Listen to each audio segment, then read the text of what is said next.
Breaking the gray. Hi, Sarah. Hello, Russ. I'm in a strange blue lit hotel, and I can't actually see you because I think the internet's so bad that my Wi-Fi's down. So it seems very apt, our podcast today. Well, it's apt, and you're out and about, right? You're out and about talking about your new product, Sarah Thrive. I've seen you all over social media. For sure. Yeah, I've just come from Orlando. Wonderful. And it sounds like things are going well. I think that you and I have talked about this for so long that the world is ready for a true brain gut red light product, and Sarah Thrive is out there doing just that. Mm-hmm. Yes. Yeah. It's great to be finally getting things out, for sure. Well, good. And Sarah, let's talk a little bit about our guest today and kind of where we are on our path of longevity and anti-aging. For sure. So I'm really happy that we have Dr. Twyman on today because he's a member of the fabulous Quantum Biology Collective that we've been featuring. So welcome, Dr. Twyman. We're really happy to have you on. Thank you for the opportunity. Yeah, great. And like I say, it's very apt because usually I'm calling from a fairly sleepy seaside town in Bournemouth where I've got all the things. I've got my light set up. I've got my setup is next to the window, or sometimes they're outside. So today I'm talking to you from this very crazy New York City. So I'm hoping maybe you might be able to shed some light for people who are trying to navigate this kind of city life, because actually you start to live in a bubble and you forget what some people are dealing with. Sure. And that's something that I definitely speak with every patient that comes into my office. My office is set up like a test kit. It's a corner office, natural lighting. I have different red photobiomodulation panels in my rooms. I'm wearing blue blocking glasses, so I'm leading by example. So yeah, definitely happy to chat about that today. Thank you so much. So maybe you could give us just a little bit of background about yourself, because you're a medical doctor, but you're specializing in this more quantum biology piece. So for people who kind of don't know what that means, maybe you can just start there if that's okay. Sure. So I'm a classically trained invasive cardiologist. That's 3 years of advanced training after your general medical training. So my background, I was a math, almost physics major in college, went to medical school, did internal medicine for 3 years, took a detour for the U.S. Navy, active duty as an internist taking care of the Marine recruits over at Paris Island, but always knew I wanted to do cardiology. So I went back to do my cardiovascular training. And near the end of my cardiovascular training, I really had to make a decision. Was I going to be an interventional cardiologist, putting stents in people all day long, or was I going to do something different? And eventually I got down the pathway about, prevention. I was always fortunate to be able to be really good in the cath lab with my hands, but I didn't want to wait until people were really sick on death's door before I had to treat them. So kind of initially stumbled upon integrative functional medicine. So, in your traditional training, you don't get a lot of nutrition training. So that was, useful. That was one tool I added to my kit, figured out how to use supplements better. And then later kind of stumbled upon the world of biohacking back in 2017, almost accidentally, because I was taking a long trip from St. Louis, Missouri, where I'm based. I was going over to Asia. I was going to the country of Bhutan, which is reportedly one of the happiest countries in the world. But it was like a 14-hour flight from where I was at. So I knew the jet lag was going to be pretty bad. And, trying to figure out some jet lag mitigation tips, and came upon an article that talking about blue blocking glasses. So I just bought them sight unseen, put them on when I was wearing them in the plane, kind of looked insane wearing them in the plane. I was like, I don't care if these reportedly work, I'm going to try them out. And then when I got over to Asia, the jet lag was present, but in my estimation, it was maybe about 1/3 as bad as it should have been. And so I was like, well, that's really interesting. So then when I got back to the States, went deep down the rabbit hole about how circadian biology and light really works. And like, oh, I need to really focus on this. And now I'm focusing on mitochondrial health. And that's why there's a big mitochondria over my shoulder here in my office, because I use that as a teaching demo to patients that it's really all about how light interacts with your mitochondria. And so at some point, then stumbled upon photobiomodulation. I know you're an expert in that. So that's what I kind of focus on now at my practice here in St. Louis at Apollo Cardiology. That's great. When you were going down that rabbit hole, what were your first influences there? Down the light rabbit hole was probably more, Jack Kruse was one of the first persons I came upon, Uncle Jack. He kind of points you in the right direction. Then Alexander Wunsch, read a lot of his information. I was fortunate enough to attend a biohacking conference back in 2019 in Germany where he was presenting multiple presentations. So those are kind of the light gurus I initially was following. And then obviously there's a lot of people on social media that have, different, photobiomodulation panels. So, read up on a lot of their content as well. Dr. Twyman, we've talked to the Quantum Biology Collective a lot, and I think one of the areas where specifically I'm interested in, we haven't really talked enough about, is the heart and how the impact of photobiomodulation, how light impacts the heart, and I'm curious. Specifically what you've seen and how you as a cardiovascular doctor look at the heart and see the impact of light on the actual heart itself. No, it's a great question, and it's something I've definitely been diving deep on in the past couple of years. Is I knew about all the musculoskeletal benefits of photobiomodulation, but didn't have that much knowledge on how it would actually directly impact my field of interest. But when it comes back down to it, that it's really about mitochondrial health, then it totally makes sense that PBM is going to help cardiovascular health because the heart is very energetically demanding. It's reported that about a third of the weight of the heart is actually mitochondria. So now, will the panels necessarily penetrate deep enough through the chest to get into the myocardium? That's sometimes a little bit debatable, but there's at least some proof of concept that in Israel, they did a study a couple years ago on patients having ST elevation myocardial infarctions, and they treated half the patients with photobiomodulation during the case, and then a day later and 3 days later, and those patients actually had smaller heart attacks. So at least proof of concept that it didn't cause any harm and potentially has some benefit. And then I know definitely in Russia, there's a lot of literature on using light therapy for cardiovascular conditions dating back to the 1990s. There's, somewhere a couple hundred different laser clinics that have been reported that this is one of their major modalities that they treat cardiovascular disease with. So, that's going to be more the intravenous photobiomodulation because, then you bypass the reflection from the skin issue with the red spectrums of light. So I'm always trying to think about better ways to utilize it. There's a couple of companies that make the watches. Sometimes you might be able to kind of force some photons into the bloodstream, with actual skin contact. So I think about PBM in multiple ways it's supporting the heart, but it's mostly about activating stem cells, improving nitric oxide is the main ways it works. And I was wondering if the heart, I had no idea actually that it was a third by weight. I mean, that's hugely significant if we're talking about mitochondrial medicine.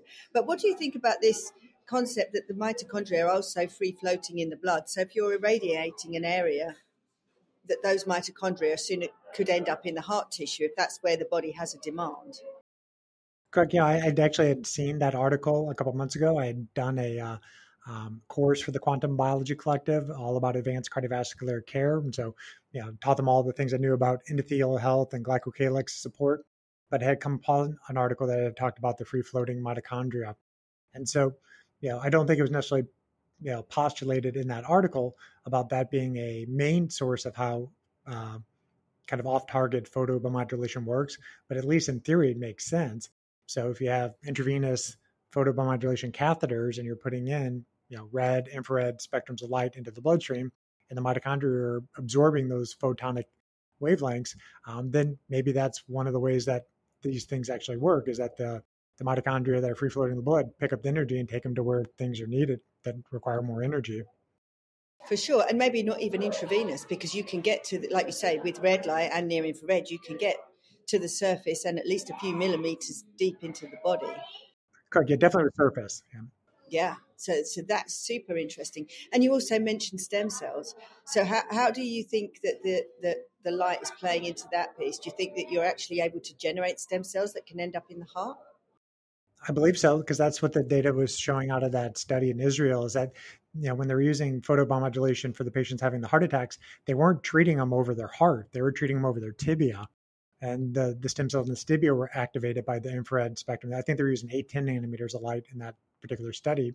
And then the stem cells, honed in on the tissues that were ischemic. So for patients that don't have any musculoskeletal injuries, that's usually the source of light that I recommend is, in the infrared spectrum, and activate the stem cells that are in the sternum and the tibia.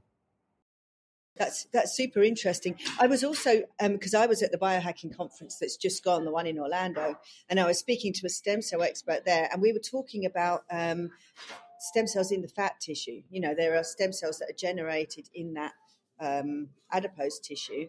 Do you think it's possible then to irradiate like fatty areas like the stomach in order to proliferate stem cells that could then go to the brain or the heart? I think it's possible. I just haven't seen the direct literature on that. No, it's very interesting. It's very interesting because I think the more we delve into light, the more we realize that actually it's not just activating that cytochrome C oxidase. It's not just that one very specific mechanism of action. It seems like it's a whole holistic, systemic, body-wide effect that's going on. Correct. I mean, you're just giving the body things it needs to repair itself. So sometimes, the best medicine is less medicine. Yeah. Yeah, it's getting the body wants to return to homeostasis, right? So if you're putting the body in the right environment and then giving it the energy, it's going to do its own thing. Correct. Yeah, that's fascinating. So how do you introduce these techniques into your practice? So it's again kind of the lead by example. When patients come to my office, I have 3 or 4 different photobiomodulation devices in the office. And so they're just like, what are those? And then I can kind of do show and tells with them.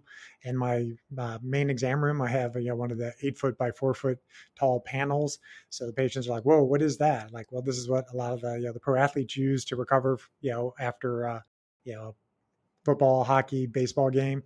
And so we let them try it out to get the experience. And then we just educate them, about the same things we were just talking about. Like from a cardiovascular standpoint, it's going to help lower inflammation, help support nitric oxide production. It's going to help support the mitochondria in your heart, help activate stem cells. And people are like, oh, this is really interesting. And then I kind of point them down the right direction, how to best utilize them. Is there, and Dr. Twyman, are there things that we can do? When we talk about photobiomodulation, we talk about turning the lights off at night, getting a proper night's sleep, sleep in the dark, don't have your phone on in the morning, get outside and get that sunlight. Are there things that that you're identifying in terms of exercise, things that we can do that also help heart health? I'm a little obsessed with it only because I've had my heart radiated from a childhood cancer. I had a portion of my heart radiated because I had lymphoma. And I do worry as I get older about heart health and things that I can do to kind of keep the heart pumping. When you find the proper energy and blood flowing through the body, where do you sort of suggest your patients or those that you talk to start when it comes to just the proper amount of activity in a day and enough time for recovery as well? Like where do you sort of start with them? Sure. I always start with, kind of what their baseline exercise history is. Is that exercise, if it could be bottled up, it would be the best drug. It's, let's say, easy in theory. It's sometimes hard in practice for people to actually put it into action, myself included. I know all the benefits of exercise. I still fall out of habits at times with it. People, sometimes have trouble with food. I don't have trouble with food. I can stay very clean on my nutrition plan for extended periods of time. But the exercise sometimes is even challenging for myself, even though I know how beneficial it is. But I usually start with asking patients, what is your budget for time-wise? How much time in a week would you be willing to give to exercise? And then we can kind of design a plan around that. But it's always initially going to really start with more resistance exercise or strength training, because muscles are your organs of longevity is something that I learned from my friend, Dr. Lyon, is that if you don't have healthy muscles, you're not going to age very well. Your metabolism is heavily dependent on skeletal muscle health. Again, another source of dense mitochondrial, basically density. So strength training is really the key initially. So 3-4 times a week of doing some type of activity that stimulates the big muscle groups. And then the cardiorespiratory fitness, if somebody's a complete couch potato, I don't want them going to the places doing a bunch of interval type training. They're going to kind of burn themselves out doing that, cause a lot of oxidative stress and inflammation. So I'd rather they do a lot more low and slow zone 2 type of training where you're building the mitochondrial efficiency at burning fat for energy. And after doing that for a few months, then you might be introducing a little bit more interval type training. What about, I was going to say, is that like prioritizing weightlifting and things like that? Because that's something that I realized that I was neglecting, and I'm, like Russ said, we're kind of getting older, but it's a strange thing to take up late in life. But would you prioritize that over more cardiovascular? I mean, it's not necessarily an either or, it's both. But it's really about, what is their time budget, and then kind of splitting it 50-50 if you can. But yes, most people kind of underdose their strength training. It's something that, unless they had a history of it from, some sport they picked up in high school or college, they don't necessarily think about the importance of it. And it's never too late. I mean, there's people that pick up exercise doing resistance training in their 70s and 80s. And so, the sooner that you realize it, you have kind of a better glide path for longevity. By the time you're 70, 80, it's harder to put on muscle. Your goal at that point is just not to lose it as fast. Yeah. And Dr. Twyman too, we talk a lot because we have a very important female listening audience too. And flexibility is another one where we talk about Pilates and yoga and remaining flexible. So sort of balancing it out with cardiovascular strength training. And I imagine staying flexible as well, correct? Oh, 100%. Yeah, I just didn't hit upon that because most people, neglect the strength training. So I always want to try to emphasize that first. But no, definitely you want to have balance. You definitely want to have flexibility. Especially a lot of guys don't do a lot of flexibility work. And so, the name of the game is don't fall as you age. Because if you fall and break your hip, the mortality rates are nearly 30% at 1 year. It's worse than some of the worst stage 4 cancers. So you want to have strong bones, healthy muscles, and good flexibility as you age. Yeah, I'm just doing a balance training experiment with people with my kind of kit because, that's all part of it. Like I say, it's a holistic program, but focusing on things, even just, I've got a guy just standing on one leg 10 minutes a day and doing it each side. And he's improved significantly. Actually, it's the brain reprogramming doctor. If you go on his LinkedIn, he's kind of documenting his progress because one, yes, you don't want to fall, but also it's, all of this reflects in the brain, right? Anything that you're doing is actually strengthening connections in your brain. It's not just your body. It's this interconnected system. Oh, for sure. Yeah, for sure. So what would a typical consultation look like for you then, Dr. Twyman? Do you also use like drug therapies or other kind of therapies alongside your quantum biology? Or are you now totally advising people to do it in a more natural way to improve their health? So I consider things as, integrative cardiology. I use the best of my conventional training, the functional medicine I learned through the years, the quantum medicine that I've learned through the years. And this was all self-taught. This is not stuff that you're going to get trained in your conventional training. So you just have to be real curious and go deep down the rabbit hole. And now there's, fortunately, the Quantum Biology Collective, has very concise resources where you can teach yourself this type of information. So I meet the patients where they're at. Sometimes you got to bring out the big hammers. There's a 5-alarm fire in their arteries, and you got to put the fire out. So using conventional tools when you need to is helpful. But always start with the basics. Get their circadian rhythms in check. Get them sleeping as well as they can. Manage their stress if their stress isn't optimized. And then definitely be talking about nutrition and exercise. But I wanted to talk about the circadian rhythms and sleep first because it's, in my mind, it's all about mitochondrial health. Because if you don't sleep well, the mitochondria are not going to repair themselves. So if you have weak mitochondria and then you go push it really hard in the gym, or you are eating a ton of food and putting a lot of oxidative stress on the mitochondria, you're not going to get the same benefits. So always backtrack first to optimizing their light environment and their circadian rhythms first. And what's your kind of take on the diet piece too? Because obviously in the kind of biohacking world, people are kind of on a paleo trip, or now people are doing like 100% carnivore. What is your kind of take on where people should be at with regards to what they're eating? It's a good question. And it's one that unfortunately, it is individualized to the person that's sitting in front of me. But some basics are, I have patients, if they've done the 23andMe or the Ancestry, do they know the maternal haplotype? Do they know the type of mitochondria that they inherited from their mom? That gives you a starting point, what nutrition plan might work for them. Where does that person actually live in the world? So what latitude makes a difference on what they're going to eat, because there's going to be different seasonal foods at whatever latitude they're at. So where I'm at in St. Louis, there's 4 distinct seasons. We do have a true winter here. So this is where I teach patients, the circadian biology idea of nutrition is eating during daylight hours and trying to eat foods that are local to your environment that time of year. Just because you can eat it because it was shipped up from Chile doesn't mean that your body's optimized to eat it. I tell people, simplistically, that food is energy and information. It's stored up sunlight, and then your body's job is to decode that information. So you want to match the amount of sunlight that your skin and eyes are sensing to what your gut is sensing. And then from an actual macronutrient standpoint, I always start with protein first because that's kind of the forgotten macronutrient for many people. The ideal dose of protein really should be about a gram per pound of your body weight. That's going to help take care of your muscles. That's going to give the body the amount of leucine it needs to activate muscle protein synthesis. So you can do all the strength training you want in the gym, but you also need the amino acids to build more muscle units. So I start with protein, and the carbohydrates are going to be based off of that current exercise capacity. There's different biomarkers you can look at. You can do continuous glucose monitors, oral glucose tolerance tests, see, well, how well does that person handle their carbohydrate load? And then fats, we're going to look at their ApoE genotype. And then there's different markers that you can look at that how will they absorb saturated fat, trans fat, monounsaturated fat. You can kind of guidepost to say, okay, the type of fats that you're currently eating are being well metabolized, or maybe you should cut back on the saturated fat and do more monounsaturated fat or more polyunsaturated fat. So I do get really nuanced with people. That's why I can't tell people like, oh, you should all do carnivore, you should all do paleo. It really depends on their mitochondria and where they live in the world.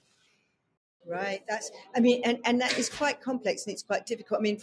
I actually have a nutrition degree and I find it difficult. For example, I have the APOE4, but I also have a haplotype, apparently according to 23andMe, which was when the Vikings came over and invaded England. So it's like an agricultural haplotype. So trying to balance it is quite difficult because what way do I go? Do I kind of eat for my genetics or do I eat for my haplotype? And then, of course, I'm traveling so much. Do you suit your diet to wherever you're at? I'm normally at 55 degrees latitude, but I spend a lot of time like in Texas where, I'm at a different latitude. So what would be your advice there, do you think?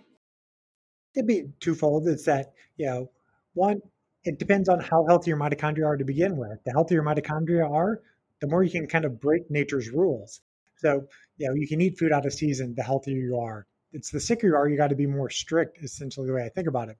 But I try to stay as, seasonal as possible. I would just 2 days ago was over in the countryside of France and in London. So I ate whatever foods that I felt like eating there at that time of year.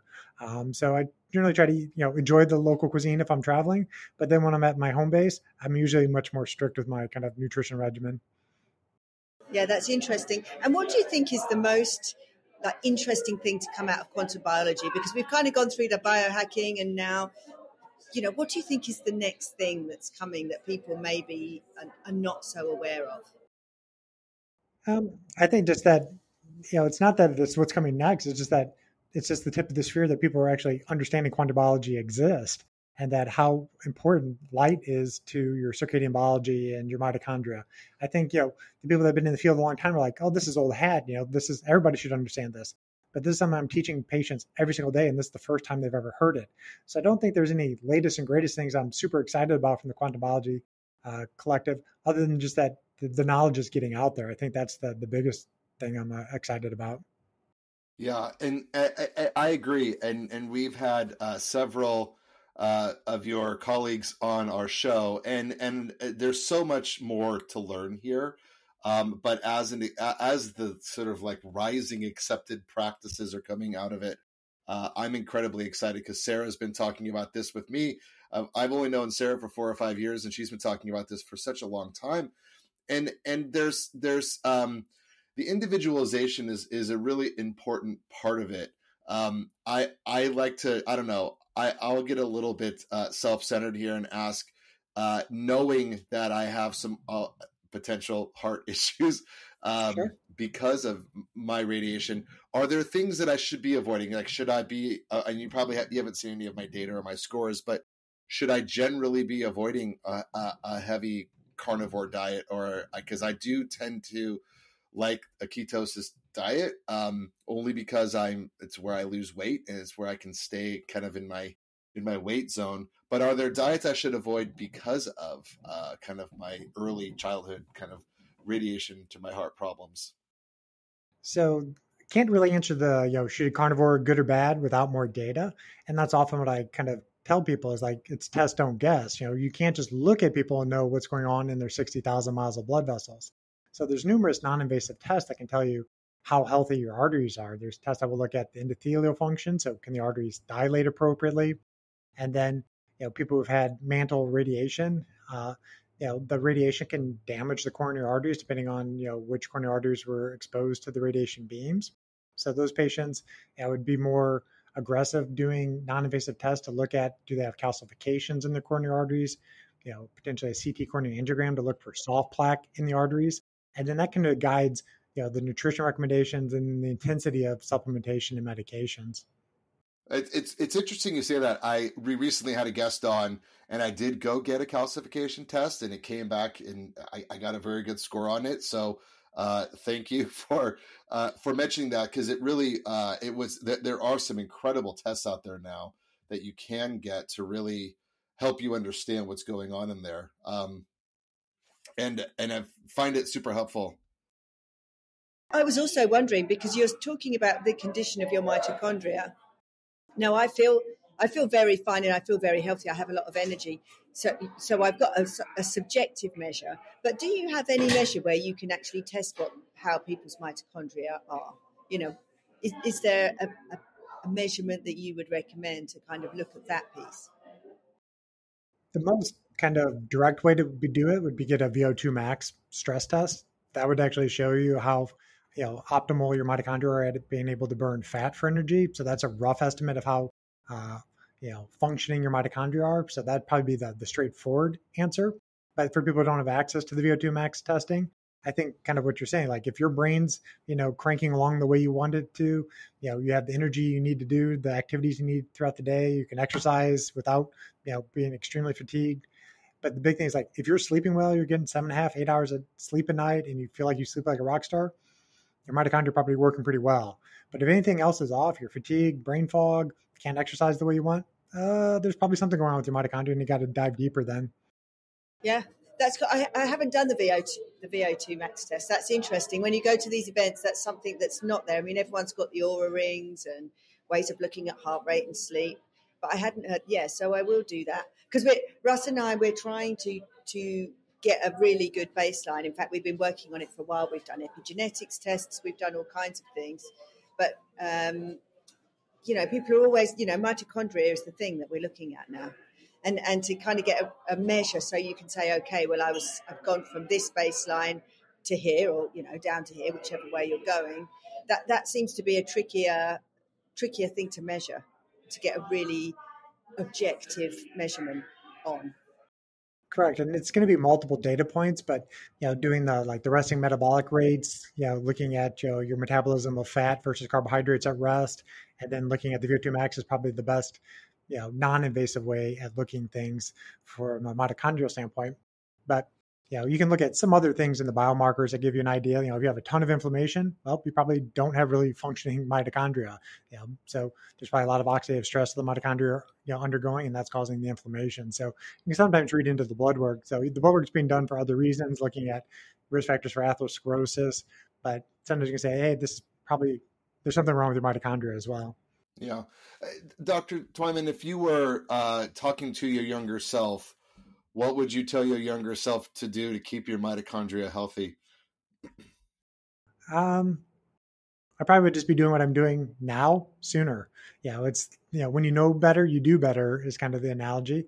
When I was in my 20s through my cardiovascular training and such, I abused my circadian rhythms to nobody's benefit sometimes, but my, patients I took care of, I was definitely destroying my own circadian rhythms during my training. I'd be up for 36 hours working in blue lit hospitals, eating junk, never exercising. So I really didn't mind my mitochondria too much when I was in my 20s. But the sooner you get the message that, like, it's really straightforward how you do this. It doesn't cost a lot of money. It may take a little bit of time, but it's really see every single sunrise, set your circadian rhythms every single day with the sunrise. There's multiple ways to get electrons. Food is just one of those ways. So you want to be doing it through full spectrum sunlight, hitting your exposed skin throughout the day.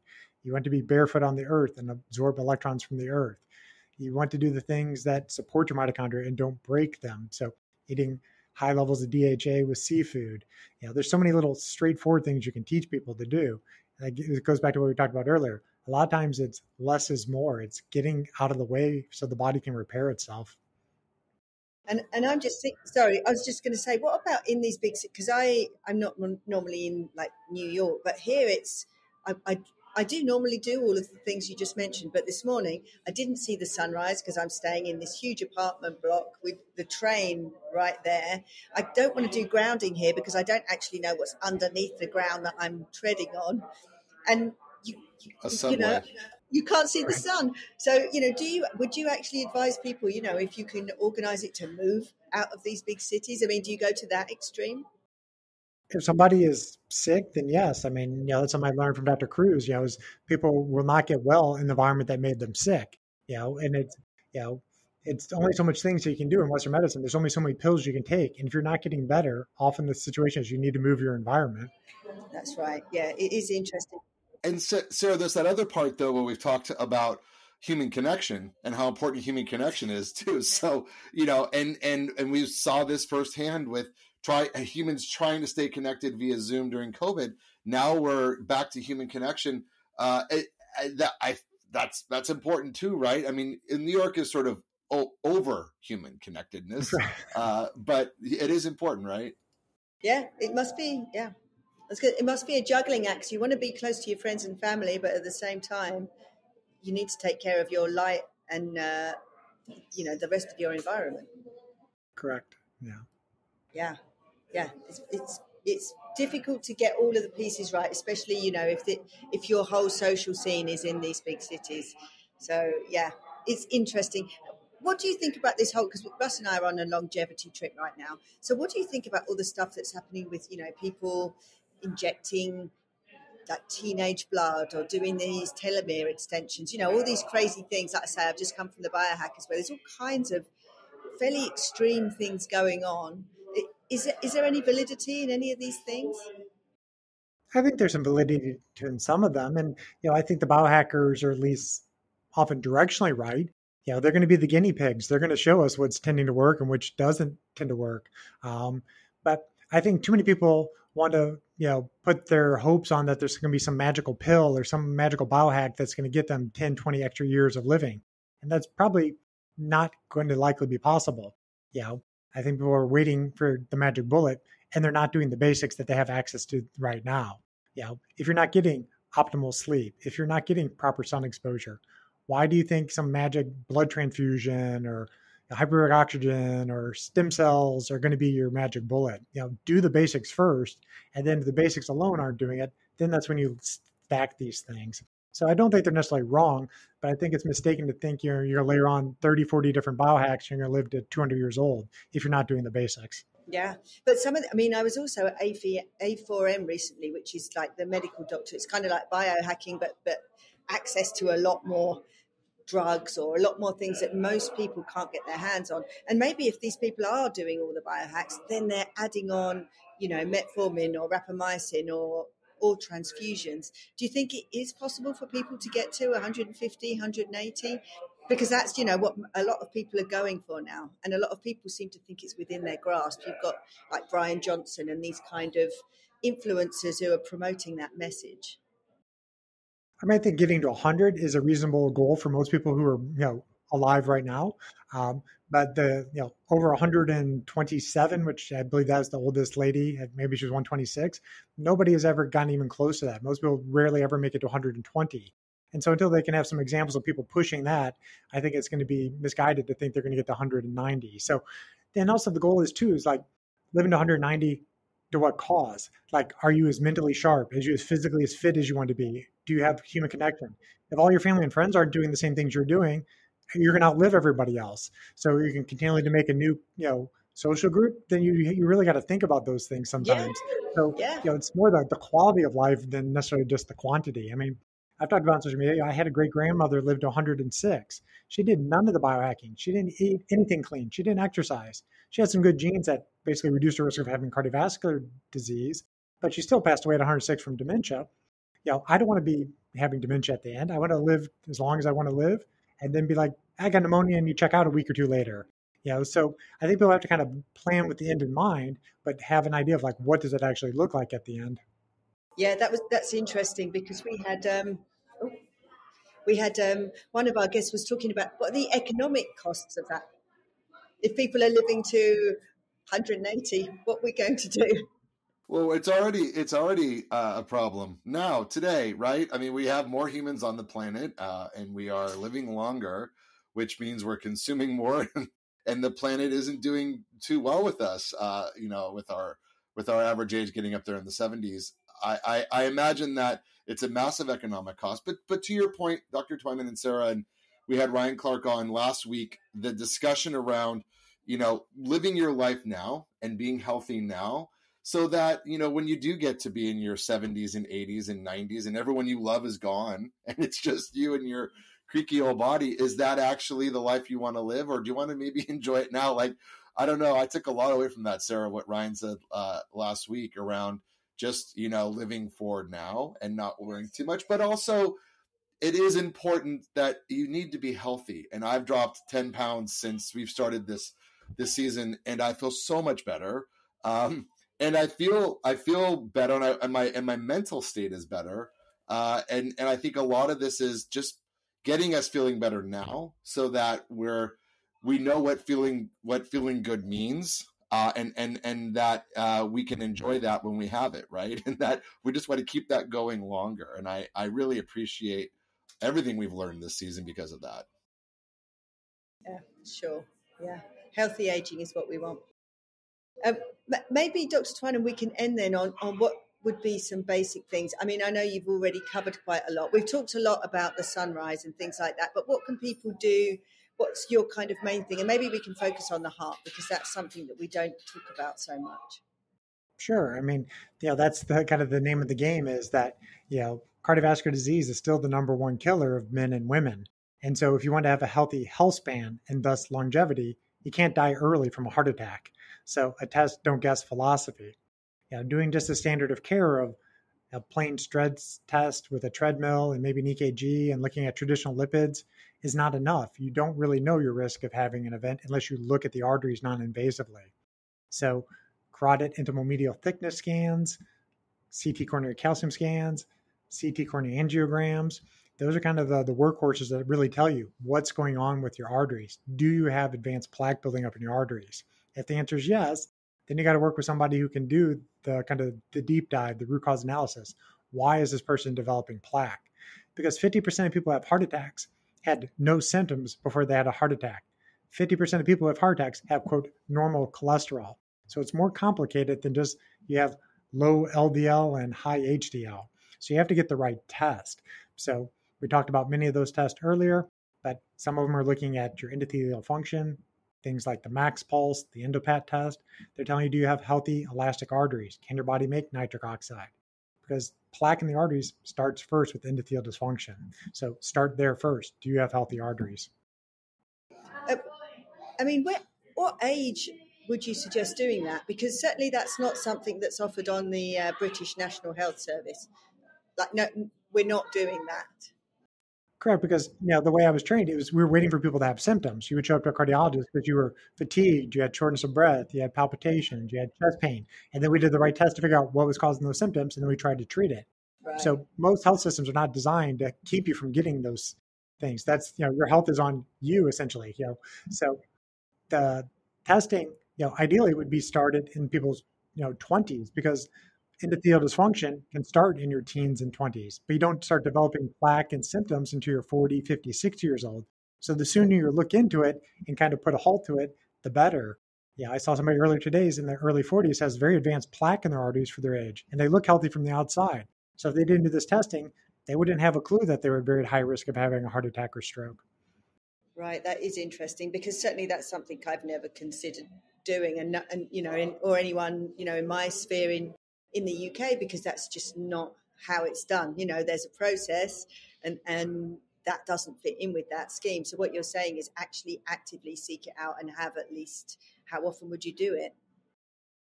It really depends on what gets uncovered, but it would be at the bare minimum at like age 40. You start with some of the non-invasive testing. The CT coronary calcium score in the States is usually about $100 US. It's I often kind of equated to like a mammogram for the heart. You're looking for plaque in the arteries well before you have any symptoms. Now at age 40, your calcium score test should be 0, because you shouldn't be developing advanced plaque at your stage. But you sometimes will uncover people that do have some mild calcifications. And so those are people that, put up big red flags. You're going to suspect that they have some genetic abnormality that's putting them at higher risk. And you can figure out, okay, well, what can I do to support that person's endothelial health? What can I do to lower the inflammation? What can I do to support healthy levels of apolipoprotein B? So it's treating the person that's in front of you and treating their arteries with what's going on. Yeah, that's interesting. Maybe we used to, in our previous series, do like a 7-day challenge where we would actively go and do something. But maybe I'll take up on this one and try and find out where people can do that in the UK and what that equates to. Because, like I say, we've done a lot of testing for this series, but not specifically heart health. I mean, yeah, you can have a blood test and you can look at your lipid profile, but that's not directly looking at what's going on in your heart. Correct. Yeah, that's just measuring what was temporarily floating through your bloodstream. And the goal is, that's basically a static picture. Ideally there'd be like a video, where are those lipoproteins going? Are they being delivered to your muscles? Or are they making a detour and getting stuck in your artery walls? Right. And that is something you can do, or that's like an ideal? That would be the ideal. That would be the ideal, yeah, for sure. For sure, yeah, fascinating. Okay, well, I take on that challenge, and I will find out for our UK listeners how you would go about getting that done, because certainly that's not something that is routinely done by anybody over there. So, great suggestion. Cool, thank you. Well, thank you, Dr. Twyman. Is there anything that we kind of haven't gone over that you'd like to mention before we sign off? No, I think we hit the basics, and I always kind of end with that. People, your health is in your hands, but it's an educational journey, because this is something that you can't necessarily blame your doctors that they don't know, because they're just not exposed to it. It has to take a curious mind to get introduced to a lot of these topics, but it's coming. So if you introduce yourself to the topics of quantum biology, if you introduce yourself to what photobiomodulation can do to you, you're going to be ahead of the game to have a healthy health span and longevity. Yeah. Yeah, we're certainly promoting that. It's all about taking responsibility for this health. Yeah, for sure. Yeah, Dr. Twyman, thank you so much. Always fascinating, and always a reminder to get your sleep, get out, see the sunrise, see the sunset, eat healthy, ground yourself. So thank you again for that, Red and light. for validating Sarah's red light. Yes. It's amazing. Thank you. And it was really lovely to meet you, Dr. Twyman. Thank you so much for coming on. It's a pleasure to meet you both, and thank you again for the opportunity. Thank you. Take care. Bye-bye. Bye.